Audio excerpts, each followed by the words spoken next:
นั่งเฮ็ดเวียกอยู่ฝนกระตกพี่น้องขาฝนตกแล้วพระเข้ามาเพราะว่ามองนี้มันโล่งเห็นบ่มันโล่งพัชชาบริโตออกไปทางข้างนี่ยังไม่ได้มีเงินมีคำต่อออกไปแล้วบัดนี้มันพาเข้ามาพากันเข้าไปอยู่แจ่บุญพระจ้าในห้องก็มีอยู่หรอกว่าบริพากันหอบเข้าไปเฮ็ดย้ายมันหกกันนี้ห้องก็ได้ห้องไว้เฮ็ดงานโดยตรงจะห้องนั้นนะห้องนี้ไว้เก็บของเก็บโฟมค่ะ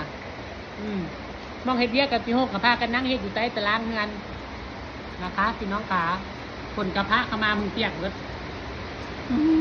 จังแม่นเนาะโอ้โหอันนี้ก็เกินมาแห้งคาบมากาคาบเข้าแห้งคาบมากาคาบไปบอก